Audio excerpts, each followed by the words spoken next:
လူငယ်ဖိုက်တာတွေရဲ့စံပြပုတ်ကိုသို့မဟုတ်အွန်လိုင်းဆိုင်ရဲ့ဘဝဆက်ကြောင်းပြည်သူများလုံးမဲ့မင်္ဂလာပါဗာမစ်ဒေးလီနျူးကနေကြိုဆိုလိုက်ပါတယ်မြန်မာနိုင်ငံကလူငယ်ဖိုက်တာအများစုရဲ့စံပြလို့ပြောလိုက်ရင်တော့အွန်လိုင်းဆောင်ကိုပြောလို့ရှိကြပါတယ်အွန်လိုင်းဆန်လို့ကဘာကျော်ဖိုက်တာတယောက်ဖြစ်ချင်နေဆိုတဲ့အထိလူငယ်ဖိုက်တာတွေကိုလွှမ်းမိုးထားတာရှိကချင်ပြည်နယ်မြစ်ကြီးနားမြို့လေးကနေကဘာကျော်ဖိုက်တာတယောက်ဖြစ်အောင်စ조사လာခဲ့တဲ့သူ့ဘဝအကြောင်းကတော့လေးစားအတွေ့ယူစရာပါအွန်လိုင်းဆန်ကို1985မလ22ရက်နေ့ကချင်ပြည်နယ်မြစ်ကြီးနားမြို့မှာမွေးဖွားခဲ့တာပါအဖေကရတနာကုန်းတဲ့တယောက်ဖြစ်ပြီးငွေချင်းအင်အားတောက်တင်းသူလည်းဖြစ်ပါတယ်မောင်နှမ9ယောက်ထဲမှာတတိယမြောက်သားဖြစ်တဲ့အွန်လိုင်းဆန်က International School ရန်ကုန်မှာတက်ရောက်ခဲ့ပြီး2003ခုနှစ်မှာတော့အမေရိကန်နိုင်ငံကိုတက္ကသိုလ်တက်ဖို့အတွက်ရွှေ့ပြောင်းသွားပါတော့တယ်အမေရိကမှာကျောင်းတက်ဖို့အတွက်တော်လိုက်တာကသူ့ဘဝအတွက်အလှည့်ပြောင်းတစ်ခုဖြစ်သွားပါတယ်ရှင်အမေရိကက University of Andrews မှာ Architecture ဘွဲ့ကိုရရှိခဲ့ပြီး Martial Arts နဲ့ပတ်သက်တဲ့ Jiu-Jitsu မွေထိုင်ဝက်စလင်းစတာတွေကိုစတင်သိလာပါတယ်2005ခုနှစ်မှာသူ့ရဲ့ပထမဆုံး professional fight ကိုစတင်ခဲ့ပြီး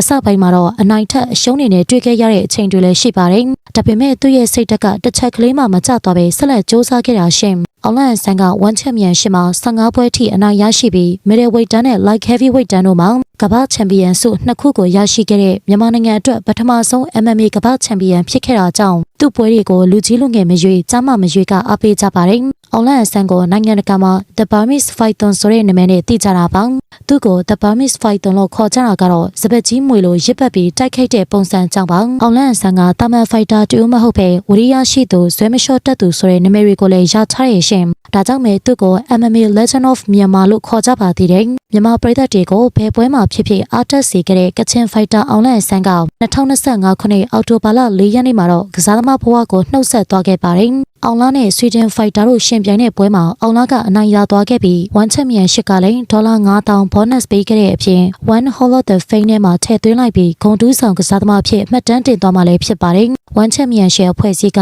1 Hall of the Fame နဲ့မှာထည့်သွင်းဂုဏ်ပြုမှတ်တမ်းတင်ထားသူကစားသမားတွေကအောင်လာဆန်မတိုင်ခင်မှာ2ဦးတည်းသာရှိပါသေးတယ်။ American Fighter Johnson နဲ့ Brazil Fighter Viviano Fernandes တို့ဖြစ်ပြီးတတိယမြောက်ကတော့အောင်လန်ဆန်ပါဒီလိုစီးရဲမှာမြန်မာပြည်ဖောက်ကချင်တိုင်းရင်းသားကပါဝင်ခွင့်ရပြီးစုချင်းမြင့်ခံရမှာကတော့ဂုဏ်ယူစရာဖြစ်တဲ့အထိနိုင်ငံကုန်ကိုဆောင်ပေးခဲ့တဲ့သူပါချမ်းသာရဲ့မိသားစုကနေဆင်းသက်လာပြီးကမ္ဘာကျော်အောင်မြင်မှုတွေကိုရပေမဲ့အောင်လန်ဆန်ကကိုနှိမ့်ချပြီးပြောလို့ရှိတယ်ရှင်မြေကြီးနားကရွာသားလေးဘဝကနေကဘာကျော်ဖိုက်တာဖြစ်လာအောင်အားပေးခဲ့တဲ့ပြည်သက်တွေကိုကျေးဇူးတင်နေဆိုတဲ့အောင်လန်ဆန်ကပွဲပေါင်း20ရှင်ပြိုင်ခဲ့ပြီး9ပွဲသာရှုံးနေထားခဲ့တာပါသူရဲ့ကစားသမားဘဝနှုတ်ဆက်တဲ့နောက်ဆုံးပွဲစဉ်မှာလည်းအနိုင်ရသွားခဲ့ပြီးအနိုင်နဲ့ပဲနှုတ်ဆက်သွားခဲ့တာပါအနိုင်ရတဲ့အခါမှာဂုဏ်သိက္ခာရှိပါအရှုံးခံရတဲ့အခါမှာလည်းဂုဏ်သိက္ခာရှိပါဆိုတဲ့အတိုင်းအွန်လိုင်းရဲ့ပွဲစဉ်တွေမှာဂုဏ်သိက္ခာရှိပဲအနိုင်ယူသလိုဂုဏ်သိက္ခာရှိပဲအရှုံးကိုလက်ခံခဲ့တာပါဒါကြောင့်လည်းအွန်လိုင်းဆန်ကမြန်မာလူငယ်ဖိုက်တာတွေရဲ့စံပြဖြစ်နေတာရှိအွန်လိုင်းဆန်ကဖိုက်တာလောကကနေအနားယူသွားပေမဲ့မျိုးဆက်သစ်တွေအတွက်တော့လက်ဆင့်ကမ်းပြီးတင် जा ပေးသွားမှာပါ